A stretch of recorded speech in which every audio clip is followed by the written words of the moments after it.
ආයුබෝවන් හැමෝටම ඔන්න අද බලන්න යන්නේ ප්‍රසිද්ධ නිරූපිකාවක් සමග කැච් අල්ලන්න සමත් වෙන අදෘශ්‍යමාන පුද්ගලයෙකුගේ කතාවක්. එහෙනම් වැඩි කතා නැතුව අපි යමු මූවි එකට. මේ ෆිල්ම් බිස්ව රිවිව්ස්.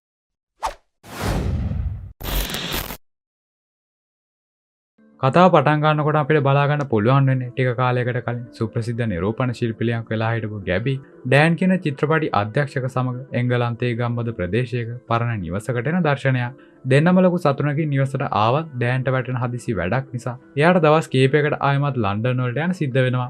ඒත් යන්න කලින් ගැබිගේ හිත සනසලා එයා ගැබිගේ අතර චිත්‍රපටි කිහිපයකම පිටපත් දීලා යන්නේ. ගැබි දැන් නිරූපණ ක්ෂේත්‍රයේ අතහැරලා නිලියක් වෙන්න කටයුතු කරමින් ඉන්න නිසායි. ඩෑන් යනට මුලින්ම ගැබි අකමැති වුණා ඩෑන්ට මේ ගමන යන්නම ඕනේ නිසා. පස්සේ ගැබි තනියම ඉන්නම් කියලා ඩෑන්ට යන්න අවසර දෙනවා.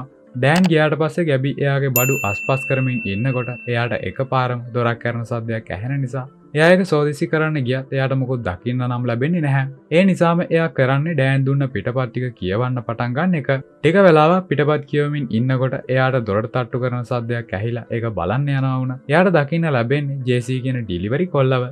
ජේසී නම් දැක්ක ගමන් ගැබිව අඳුනගෙන ලොකු කැමැත්තකින් එයා සමග කතා කරන්න උත්සාහ කරා. එයාව ගානකට ගත්ත ගැබි දොර වහලා ගේ ඇතුළට යනවා. ගැබි නිරූපණ ක්ෂේත්‍රය අතහැරලා දාන්න තීරණය කරලා තියෙන්නේ එයාගේ මූණ ටිකෙන් ටික වයසට යන්න පටන් අරගෙන තියෙන නිසායි. ඒත් වයසට ගියපු මූණ යටපත් කරලා චිත්‍රපටි වලට පෙනී ඉන්න පුළුවන් නිසා තමයි මේ විදිහට ගැබි ඩෑන් මාර්ගයෙන් නිලියක් වෙන්න උත්සාහ කරන්නේ. එදා රෑ ගැබිට හීනෙන් එයාගේ කාමරයට කෙනෙක් එනවා කියලා පෙනුණත් එයා ඒක ගැන ලොකු අවධානයක් යොමු කරන්නේ නැහැ. දින කිහිපයකට පස්සේ ඩෑන් එයාගේ වැඩ ඉවර කරලා ආයමත් ගැබිව බලන්න එනවා. එහෙම ඇවිත් එයා දුන්න පිටපත් ගැන ගැබි මොකද හිතන්නේ කියලා එයාගෙන් අහනකොට ගැබි කියනවා චිත්‍රපටයක් කරන එක ගොඩක් අමාරුයි කියලා. දැන් එයාට ඕනේ කරන්නේ ප්‍රසිද්ධ මෝස්තර නිර්මාණ ශිල්පියෙක් වුණ මැක්ස් කියන පුද්ගලයා සමග වැඩ කරන්න කියලා. ඒත් දැනටම ගැබි නිරූපිකාවක් විදිහට විශ්‍රාම අරගෙන කියලා මතක් කරපු ඩෑන් එයාට චිත්‍රපටි වලට එයාගේ අවධානය දෙන්න කියලා කියනවා. ඊළඟට මේ කතාව වෙනස් කරන්න හිතපු ඩෑන් ගැබිගෙන් අහනවා තනියම ගෙදර ඉන්න අමාරුනේ නැද්ද කියලා. ඒ වෙලාවේ ගැබි කියන්නේ මුලින්ම තනියම ඉන්න එක අමාරුයි කියලා හිතුවත් එයාට කිසිම වෙලාවක තනියක් දැනුනේ නැති නිසා ඒක එච්චර අමාරුනේ නැහැ කියලා. ගැබි කියන විදිහට එයාට මේ ගෙදර තවත් කෙනෙක් ඉන්නවා වගේ දැනෙන්නේ. දැන් ගැබි ලෑස්ති වෙන්නේ ආත්ම ගැන කියවන්න කියලා හිතපු ඩෑන් මෙතනින් බේරිලා ඔන්න ආයෙම ලන්ඩන් යන පිටත් වෙනවා. ඩෑන්ව දොරගාවට යනකල් ඇරලවපු ගැබි ආයමත් සාලෙට යනකොට ආත්ම ආෆ්ටර් ෂේව් පාවිච්චි කරන්නේ නැහැ කියලා ලියපු නෝට් එකක් දකින්න ලැබෙනවා. මේක ඩෑන් ලියන්න ඇති කියලා හිතලා ඉක්මනටම දුවගෙන ගිහින් ඒක ගැන ඩෑන්ගෙන් ඇහුවත් එයා කියන්නේ නම් එයා එහෙම දෙයක් ලිව්වේ නැහැ කියලායි. ඉතින් දැන් මේ වෙන දේ හිතා ගන්න බැරුව ආයමත් ගැබි ගෙදර යනකොට මම ඔයාගේ සතුරෙක් නෙමෙයි කියලා ලියපු තවත් නෝට් එකක් එයාට දකින්න ලැබෙනවත් එක්කම ගැබිට ලොකු බයක් දැනෙන්න පටන් ගන්නවා. එයා කොච්චර බය වුණාද කියලා කිව්වොත් ගැබි ඉක්මනටම ගෙදරින් එළියට ගිහින් ඩෑන්ට කෝල් කරන්න උත්සාහ කරනවා වුණා. ඩෑන්ගෙන් එයාට කිසිම ප්‍රතිචාරයක් ලැබෙන්නේ නැහැ. වාසනාවකට වගේ ජේසී මෙතනට ආව නිසා ගැබි එයාට කියනවා පොඩ්ඩක් ගේ ඇතුළේ සෝදිසි කරන්න කියලා. ජේසී මුළු ගෙදරම සෝදිසි කරත් එයාට මොකුත් හොයාගන්න ලැබෙන්නේ නැහැ. ඒත් එක්කම ගැබිගෙන් ලැබුණු කෝල් නිසා ලන්ඩන් යන එක නවත්තලා ඩෑන් ආයෙමත් ගැබි ඉන්න නිවසට එනවා. ඩෑන් නම් හිතන්නේ මේක ගැබි එයා ගෙදර තියාගන්න කරන දෙයක් කියලායි. ඒක එයා ගැබිට කිව්වට පස්සේ ගැබිට හොඳටම තරහ ගිහින් ඩෑන්ට හොඳටම වයින්නවා වගේම ගැබිව තරහ කරගෙනත් බැරි නිසා ඩෑන් එදා රෑ මෙහෙ ඉන්න තීරණය කරනවත් එක්කම එයා යම් කිසි පුද්ගලයෙකුට කෝල් කරලා එදා දවසේ එයාට එන්න බැරි වෙයි කියලා කියනවා. පේන විදිහට ඩෑන්ට නීනා නමින් තවත් ගර්ල්ෆ්‍රෙන්ඩ් කෙනෙක් ඉන්නවා. එදා රෑ ගොඩක් සතුටින් ගත කරපු මේ දෙන්න අවසානයේදී ඇඳලාවට පස්සේ ගැබි කියනවා එයා ඩෑන්ට නීනා සමග තියෙන සම්බන්ධය ගැන දන්නවා කියලා. ඒක ගැන එයා එච්චර හිතන්නේ නැහැ කියලා. මේ වෙලාවේ ඩෑන් ගැබි සමග ඉන්න ඕන නිසාම ඩෑන් නීනා කියන්නේ ඔයා තරම් හොඳ කෙනෙක් නෙවෙයි කියලා බොරුවක් කියනකොට ගැබි එයාගේ පළවෙනි ආදරය ගැන ඩෑන්ට කියන්න පටන් ගන්නවා. ගැබිට එයාගේ පළවෙනි ආදරේ හමු වෙලා තියෙන්නේ එයාට අවුරුදු 15 වෙදී. ඒ කාලෙත් ගොඩක් ලස්සන රූපයක් ගැබිට තිබුණා වුණත් එයාගේ හිත ගිහින් තිබිලා තියෙන්නේ හැම පිලිස්තිලා වගේ විකෘති වෙලා තිබුණ ජිමි කියන පිරිමි ළමයාට.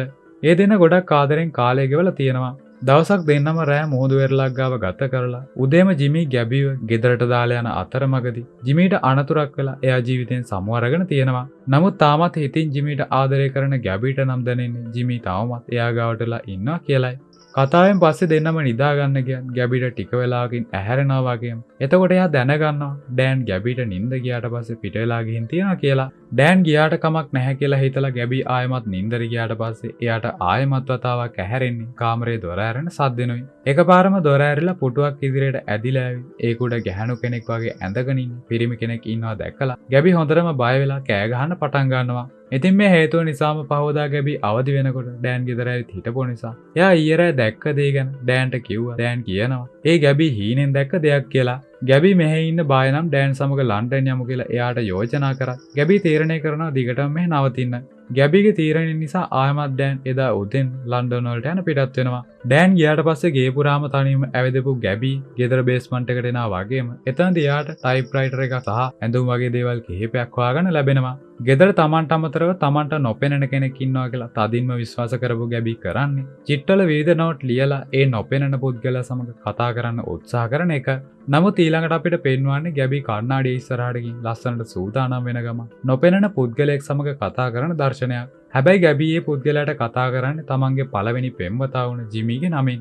තවන් මෙච්චර කල් ආව ගමන් මාර්ගය ගැන ජිමීට කියපු ගැබි දැන් එයාට චිත්‍රපටයක රඟපානවලට ලොකු දෙයක් කරන්න ඕන බව කියනවා. මේ විදිහට කතා කරලා ඉවර වුණත් එදා රෑ ටීවී එක බලමින් හිටපු ගැබිට දැනගන්න ලැබෙනවා තමන් කැමතිම මෝස්තර නිර්මාණ ශිල්පියා වුණ මැක්ස් එයාගේ ඊළඟට පවත්වන්න යන නිර්මාණ ප්‍රදර්ශනයට නිරූපිකාවන් හොයනවා කියලා. මැක්ස් වගේ නිරූපණ ශාස්ත්‍රයේ දැවැන්තෙක් සමග වැඩ කරන්න ලැබුණා. ඒක ලොකු භාගයක් විදිහට සලකපු ගැබි තීරණය කරනවා මැක්ස් සමග කතා කරලා එයාගේ ප්‍රදර්ශනයේ නිරූපිකාවක් විදිහට ඉදිරිපත් වෙන්න. එයාගේ මේ අදහස ජිමී සමග බෙදා ගන්නත් එයා මේ වෙලාවේ අමතක කරන්නේ නැහැ. නමුත් එදා රෑ ගැබි නිදාගෙන ඉන්නකොට ජේසී යාගේ යාළුවෙක් වුණ මිකී සමග ගැබිගේ ගේ ගාවින් යනවා වගේම දඩබ්බර කොල්ලෙක් වුණ මිකී කරන්නේ ජේසී එපා කියනකොටම කෑ ගහලා ගැබිව අවදි කරන එක. ජේසී ඇවිත් ඉන්නවා දැකලා ගැබි දොර අරිනවා වගේ මිකී එතකොට කියනවා එයා විලාසිතා නිර්මාණ ශිල්පියෙක් වෙන්න කැමති ඒ නිසා ගැබිට ඒකට උදව් කරන්න කියලා. ඉතින් මේ නිසා ගැබි දෙන්නව ඇතුළට අරගෙන කතා කරන්න පටන් ගන්නකොට ගැබිගේ ලස්සන නිසාම මිකීට ඕමනා වෙනවා ගැබිව කිස් කරන්න.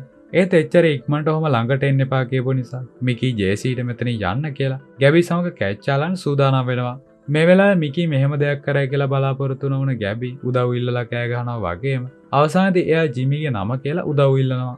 මේත් එක්කම අදෘශ්‍යමාන දෙයක් ඇවිත් මිකීට හොඳටම පහර දීලා එයාව ගෙදරින් පන්නලා දාලා ගැබිව එයාගෙන් බේරගන්න සමත් වෙන බව අපිට දකින්න පුළුවන්. ඉතින් පහවදා උදේ ගැබි ගේ වටේ පොඩ්ඩක් ඇවිදලා ඇවිත් මැක්ස්ව මුණ ගැහිලා නිරූපිකාවක් විදිහට ආයමත් වැඩ පටන් ගන්න ලෑස්ති වෙනවා. ලෑස්ති වෙමින් ඉන්න අතරේ ගැබිට ජිමී දිහා බලාගෙන ඉන්න බව දැනුණ නිසා එයා සමග එන්න කියලා ගැබි ජිමීගෙන් ඉල්ලලා සිගරට් දුම ජිමීගේ මූණට පිඹිනවා.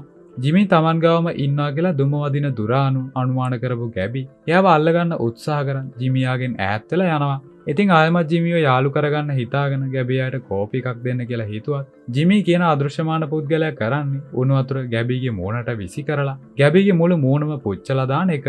මේ පිලිසුමෙන් හොඳටම වේදනාව විඳපු ගැබි ඉක්මනින්ම තනියම මූණේ පිලිසුම් තුවාල වලට බෙහෙත් කරගන්න සමත් වුණා. එයාගේ කාමරයට ගිහින් මේ වේදනාව නිසා ටික වෙලාවක් නිදා ගන්න උත්සාහ කරනවා. මේත් එක්කම ඩෑන් ගැබිගෙන් ආරංචියක් නැති නිසා ගැබිට කෝල් කරා. එයා ඒක ආන්සර් නොකර බේස්මන්ට් එකට යන්න තීරණය කරනවා. බේස්මන්ට් එක ළඟට යනකොට ගැබිට ටයිප්‍රයිටර් එකේ සද්දය ඇහුණත් එයා ඇතුළට යන වෙලාවෙම මේ ශබ්දය නවතිනවා. තිබුණ කුතුහලය නිසා පරණ අල්මාරියක් කරපු ගැබිට ඒක තිබිලා දෝවිලි බැඳුණු කබා ටිකක් වගේම එයා විතරක් එදා හීනෙන් දැකපු පුද්ගලයා ඇඳගෙන හිටපු ඇඳුම් සමග පෙට්ටියක තිබිලා ඒ පුද්ගලයාගේ ෆොටෝ වගේකුත් හමු වෙනවා. ඒකෙන් ෆොටෝ දෙක තුනක් අරගෙන ගැබි දොර වහනකොටම එයාගේ පිටිපස්සෙන් අර පුද්ගලයා මතුවෙලා එකපාරම ඔහුව නොපෙනී යනවා වගේම මේ වෙලාවෙම ඒ අදෘශ්‍යමාන පුද්ගලයා ගැබිව බලෙන්ම අල්ලගෙන එයා සමග කැච්චාලාන පටන් ගන්නවා. මේ සිද්ධියෙන් පස්සේ ගැබිගෙන් ප්‍රතිචාරයක් නැති නිසා ඩෑන් ගැබිව හොයාගෙන නිවසට එනවා වගේම එයාට දකින්න ලැබෙන්නේ හොඳටම මූණ පිලිස්සිලා අතවරයට ලක් වෙලා තනියම අඬමින් හිටපු ගැබිව. ගැබිට මෙහෙම දෙයක් කරේ කවුද කියලා ඩෑන් අහනකොට ගැබි අර ෆොටෝ එකක් එයාට දෙනවා. ඉතින් ඒකත් අරගෙන බේස්මන්ට් එකට ගිහින් හොඳට පරීක්ෂා කරා ඩෑන්ට කාවත් හොයාගන්න ලැබෙන්නේ නැහැ. ඩෑන් කියන විදිහට මේ පුද්ගලයාගේ නම මයිකල් ගයිගෑස්. මෙයා ඉස්සර ගොඩක් ප්‍රසිද්ධ කාන්තා චරිත නිරූපණය කරපු නළුවෙක්. ඒත් එකපාරම මයිකල්ගේ නළු ජීවිතේ කඩා වැටුණු නිසා එයා හතර අතර ණය වෙලා ඒ ණය ගෙවා ගන්න බැරුව දේපල ඔක්කොම විකුණගෙන ගිහින් තියෙනවා. මේ ගෙදරත් අයිති වෙලා තියෙන්නේ එයාටම තමයි. දේපල විකුණපු දවසේ ඉඳන් මයිකල් එකපාරම අතුරුදහන් වෙලා තියෙන නිසා කවුරුවත් එයා ගැන විස්තරයක් දන්නේ නැහැ කියලා ඩෑන් නම් කියන්නේ. ඊළඟට ගැබි ගාවට ආව ඩෑන් ගොඩක් ආදරෙන් එයාව ඩොක්ටර් කෙනෙක් ගාවට ගෙනියන්න උත්සාහ කරා. එකපාරම එතනට ආව මයිකල් කියන පුද්ගලයා ඩෑන්ගේ ඔළුවට පහර දීලා එයාව සිහි නැති කරලා දානවා. ඒත් සමගම ගැබිගේ මුණත් ආවරණය කරලා එයාවත් සිහි නැති කරවපු මයිකල් ගැබිව පුටුවෙන් තියලා එයාට සිහිය එනකල් බලාගෙන ඉන්නවා. ගැබිට සියාවට පස්සේ මයිකල් මුලින්ම කරන්නේ එයා අතින් ගැබිට උන කරදරවලට සහ ජිමි විදියට ගැබි ගාවින් ඉඳලා එයාව රවට්ටපකට ගැබිගෙන් සමාව ගන්න එක. මයිකල් කියන විදියට එයා දේපල විකුණුවාට පස්සේ අවුරුදු 15ක් පුරාවටම අදෘශ්‍යමානව මේ ගෙදර ඉඳලා තියෙනවා. එයාට මේ බලය ලැබිලා තියෙන්නේ එයාගේ අතේ තියෙන රත්තරන් මුද්දකින්. මේ මුද්දෙන් ගොඩක් දේවල් කරන්න පුළුවන් වුණත් මෙයා තෝරගෙන තියෙන අදෘශ්‍යමානව ඉන්න පුළුවන් බලය ගන්න. ඒ විදිහට නොපෙනී ඉඳලා මයිකල් විසින් ගොඩක් නරක වැඩ කරලා තියෙනවා වුණත් එයා ඒ ඔක්කොම නවත්වලා තමන්ගේ ජීවිත කතාව ලියන්න පටන් අරගෙන තියෙනවා. ඒත් ගැබි මෙහාට ආවට පස්සේ තමන්ගේ හිතේ තිබුණු මිලෙච්ච ගතිය ආයමත් උඩට ආව නිසා තමයි මයිකල් ගැබිට කරදර කරලා තියෙන්නේ. ඒත් ගැබිගේ සිද්ධියෙන් පස්සේ එයාට ලොකු වර්ධකාරී හැඟීමක් ඇති වෙලා තිබුණ නිසා එයා දැන් තීරණය කරන්න මේ නපුරෙන් මිදෙන්න මුද්ද අතෑරලා දාන්න වගේම සමාව ඉල්ලීමක් විදිහට එක ගැබිට දෙන්න. මේ වෙලාවේ මුද්ද ගැබිගේ අතර දීලා මේකේ බලය යහපත් විදිහට පාවිච්චි කරන්න කියලා ඉල්ලීමක් කරලා මයිකල් මෙතනින් පිට වෙලා යන්නේ මේක එයාගේ හීනයක් කියලා ගැබිට ඇඟ වෙන විදිහට. නමුත් මයිකල් ගියාට පස්සේ ආයමත් නින්දෙන් අවදි වුණ ගැබිට එයා ගාව තිබුණ මුද්ද නිසා මේක හීනයක් නෙමෙයි කියලා තේරුම් යනවා. ඊළඟට ආයමත් වතාව බේස්මන්ට් එකට ගියාට පස්සේ ගැබිට දකින්න ලැබෙනවා මයිකල් විසින් තමන්ගේ ජීවිත කතාව චිත්‍රපටි පිටපතක් විදිහට ලියලා තියෙනවා කියලා වගේම ඒ කතාවේ අවසානෙට ගැබි මෙහෙට ආව දවසින් ඉඳන් කතාවක් ලියලා තියෙනවා කියලා. ඉතින් මේ විදිහට එයාට ලැබුණු මුද්දේ බලයෙන් එයා මොකද්ද කරන්න කියලා ටික වෙලාවක් කල්පනා කරපු ගැබි ඩෑන්ගේ වාහනයත් අරගෙන ගෙදරින් පිට වෙලා යනවා. ඔන්න ඊළඟට අපිට දකින්න ලැබෙන්නේ දින කිහිපයකට පස්සේ සිදුවෙන සිදුවීමක්. මේ වෙනකොට එයාට ලැබිලා තිබුණු බලය නිසා සෑහෙන මුදලක් ලබාගෙන හිටපු මයිකල් තමන්ගේ විකුණපු දේවල් ආයෙම ලබා ගනිමින් ඉන්න අතරේ එයා ඩෑන් සමග එයාගේ නිවසටත් එනවා. ඩෑන්ට නිවස පෙන්වන අතරේ හදිසියෙම ගැබිගේ ෆොටෝ එකක් දැකලා ඩෑන් තනියම කල්පනා කරන්න පටන් ගන්නවා. එදාරේ අහුට සිහිය එනකොට ගැබි අතුරුදහන් වෙලා කොහාට යන්නේ නැතිද කියලා. ඒත් එක්කම තවත් පැත්තකින් අපිට මොහොඳ වෙරළක ඉන්න ගැබිව බලා ගන්න පුළුවන්. හැබැයි එයා ඉන්න නම් එයාගේ පළවෙනි ආදරවන්තයා වුණ ජිමි සමග බව තමයි අපිට දකින්න ලැබෙන්නේ. ඉතින් මේ වෙනකොට අර මුද්ද පාවිච්චි කරලා ඇයගේ අතීතයට ඇවිත් තියෙන ගැබි ජිමිට වෙන අනතුරු නවත්වන්න කටයුතු කරනවා කියලා පෙන්වනවත් එක්කම මේ කතාවත් මෙතනින් ඉවර වෙනවා.